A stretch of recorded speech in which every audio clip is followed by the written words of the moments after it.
گنگا جمنا کے دوابے اور راجپوتانہ میں یہ جاٹ کہلاتے ہیں، اور پنجاب میں یہ جٹ مشہور ہیں۔ اس طرح یہ جیٹ اور جٹ ذات کے نام سے بھی مشہور ہیں۔ پنجاب سے لے کر مکران کے ساحل تک، گنگا کے کنارے تک جاٹ کثیر تعداد میں، اور پنجاب میں ان کی اکثریت موجود ہے۔ گو اب یہ مسلمان ہیں، اور شمالی ہند میں اور راجپوتانہ میں نفس کسان جاٹ ہوں گے۔ دریائے سندھ کے کنارے ان کی بہت سی قومیں مسلمان ہو چکی ہیں۔ پنجاب میں راوی کے مغربی ضلع میں بیشتر جاٹ مسلمان تھے، لیکن وسطی پنجاب میں وہ اکثر سکھ اور جنوبی پنجاب میں اکثر ہندو ہیں۔ جیمز ڈارٹ کا کہنا ہے کہ بلوچ بھی جاٹ نسل سے ہیں۔ بلوچ اور ان کا ایک بڑا قبیلہ جوتوئی کی اصل جاٹ ہے، کیونکہ بلوچ روایات کے مطابق میر جلال خان کی لڑکی جاتن سے منسوب ہے۔ جاتن جاٹ کا مغرب ہے۔ اس طرح جٹ اور جاٹ کے علاوہ جدک، جدگال اور دوسرے قبائل کی اصلیت جاٹ نسل سے ہے۔ یہ اگرچہ خود کو جاٹ بالکل نہیں مانتے اور بلوچ کہلواتے ہیں۔ اسی طرح سندھ کے سماٹ قبائل کی اکثریت بھی جاٹ نسل سے ہے۔ ناظرین، جیمز ڈارٹ کا مزید کہنا ہے کہ ان کا اصل وطن دریائے جیہوں اور دریائے سیہوں کے درمیان تھا، جہاں سے یہ نکل کر برے صغیر تک پھیل گئے۔ وسطی ایشیا کے رہنے والے جاٹ اب مسلمان ہیں۔ لی بان کا کہنا ہے کہ یہ پنجاب و سندھ میں سب سے باوقار قوم ہے۔ اس کا قد لمبا، کاٹھی مضبوط، چہرے سے ذہانت نمودار ہوتی ہے۔ ان کی جلد کسی قدر سیاہ اور ناک بڑی ہوتی ہے، اور ان کا رنگ سانولا ہوتا ہے۔ یہ مانا جا سکتا ہے کہ جاٹ نسل کے لحاظ سے وہ آریاں ہیں۔ جیمز ڈارٹ کا کہنا ہے کہ وہ 5ویں صدی عیسوی کے مابین دریائے سندھ کے مغرب سے آ کر پنجاب میں آباد ہوئے تھے۔ جاٹ اگرچہ راجپوتوں کی 36 راج کلی میں شامل ہیں، لیکن راجپوت نہیں کہلاتے، اور نہ ہی راجپوت جاٹوں سے شادی بیاہ کرتے ہیں۔ لی بان کا کہنا ہے کہ خطہ پنجاب کے اصل باشندے تورانی ہیں۔ یہ تورانی جاٹ آریاؤں کی چڑھائی کے وقت سارے ملک کے مالک تھے، اور بآسانی یہ ان کے محکوم ہو گئے۔ آریا فاتحین نے ان کے ساتھ اچھا سلوک کیا اور ان کو درمیانی ذات یا تجارت پیشہ ذات میں شامل کر لیا۔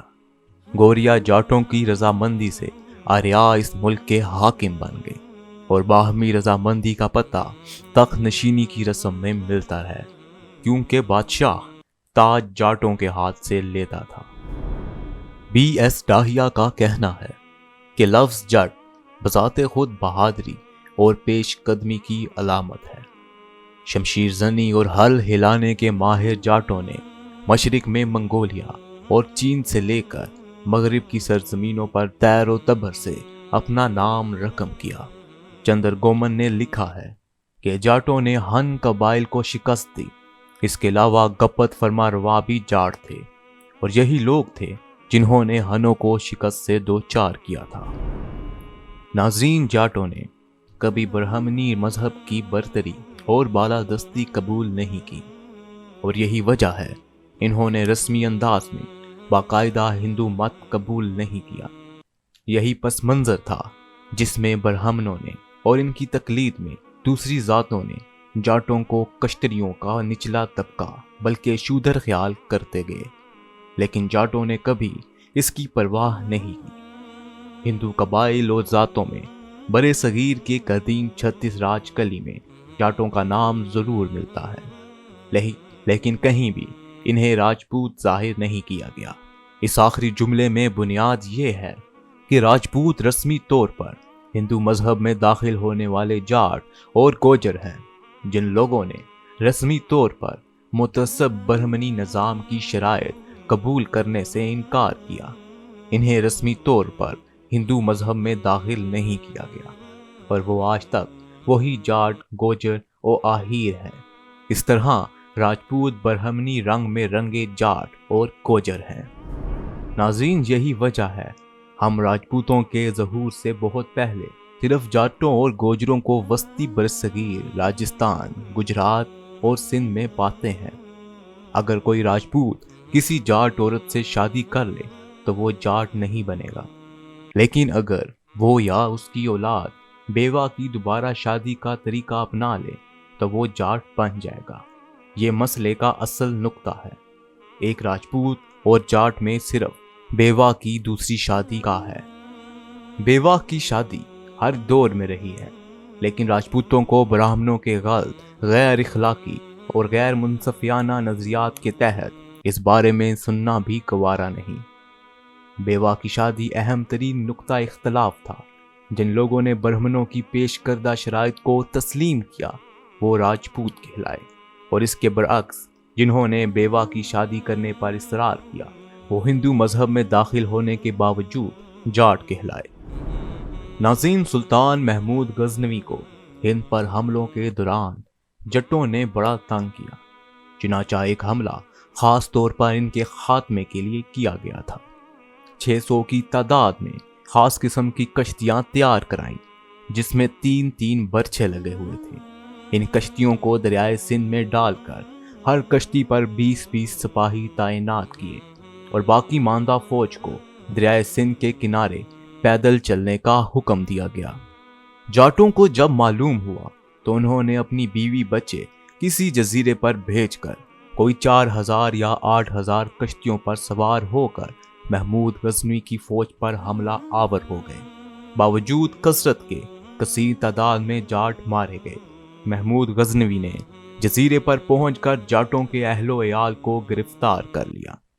اس کے بعد جب اورنگزیب جس زمانے میں دکن میں مصروف تھا، جاٹوں نے غنیمت جان کر اپنے سرداروں کی قیادت میں عام آبادی پر حملے کیے، یہاں تک کہ انہوں نے اکبر کے مقبرے کو توڑنے کی کوشش کی۔ اورنگزیب نے ان کے سرکوہی کے لیے مقامی فوجداروں کو مقرر کیا، لیکن جب اورنگزیب کے بعد سلطنت مغلیہ کا شیرازہ بکھرنے لگا تو بھرت پور اور اس کے گرد و نواح کے جاٹوں نے اپنے سردار سورج مل کی سرکردگی میں آگرہ اور دہلی کے درمیانی علاقہ میں دہشت پھیلا دی۔ ان کے ظلم و ستم سے غضبناک ہو کر احمد شاہ ابدالی نے ان کی درگت بنائی، لیکن ان کا مکمل طور پر خاتمہ نہیں کر سکا۔ بعد میں رنجیت سنگھ ایک ریاست قائم کرنے میں کامیاب ہو گیا۔ یہ ریاست مختصر علاقے کے لیے قائم ہوئی تھی۔ سکھ جو 18ویں صدی کے آخر تک پنجاب کے حاکم بن چکے تھے، ان کی سلطنت کے قیام میں نادر شاہ اور احمد شاہ ابدالی کے حملوں نے بھرپور مدد دی، اور ان کے حملوں کی بدولت مغلیہ سلطنت نہایت کمزور ہو گئی تھی۔ سکھ ایک قوت کے ساتھ ابھرے اور انہوں نے مغلیہ سلطنت کے زوال کو اس کے انجام تک پہنچا دیا۔ سکھوں کی اکثریت جاٹوں پر مشتمل تھی اور جاٹوں کا عمل دخل بہت تھا۔ 20ویں صدی کی ابتدا میں انگریزوں کے خلاف تحریک چلی۔ اس تحریک میں حصہ لینے والے بھی سکھ تھے۔ اس کا روح رواں مشہور انقلابی بھگت سنگھ کا چچا تھا۔ ناظرین، جاٹ لین دین میں سادہ لو ہوتے ہیں۔ اپنے ہم جنسوں کے مقابلے میں بھینسوں اور گایوں کا زیادہ خیال رکھتے ہیں۔ ان کا پیشہ زیادہ تر کاشتکاری ہے۔ وہ نہ صرف دلیر واقع ہوئے ہیں بلکہ اچھے سپاہی بھی واقع ہوئے ہیں۔ محمد بن قاسم کے مقابلے میں انہوں نے مزاحمت کی تو محمد بن قاسم نے ان کی بڑی تعداد کو گرفتار کر لیا تھا اور انہیں حجاج بن یوسف کے پاس بھجوا دیا تھا۔ اس وقت جاٹوں میں 3 مذاہب کے لوگ ہیں: مسلمان جو دریائے سندھ کے نچلے والے حصے میں رہتے ہیں، سکھ پنجاب میں، اور ہندو جو راجپوتانہ میں رہتے ہیں۔ ناظرین، یہ تھی IHC کی نئی سیریز۔ اس سیریز میں ہم آپ کو برے صغیر کی مختلف کاسٹوں یعنی ذاتوں کی تاریخ کے بارے میں بتائیں گے۔ IHC چینل کو کائنڈلی سبسکرائب کر لیں اور بیل آئیکن کو کلک کرنا مت بھولیے گا تاکہ آئندہ آنے والی ویڈیو کا نوٹیفیکیشن آپ کو بوقت ملتا رہے۔ اپنا ڈھیر سارا خیال رکھیے گا۔ ہماری اگلی ویڈیو آنے تک اللہ حافظ۔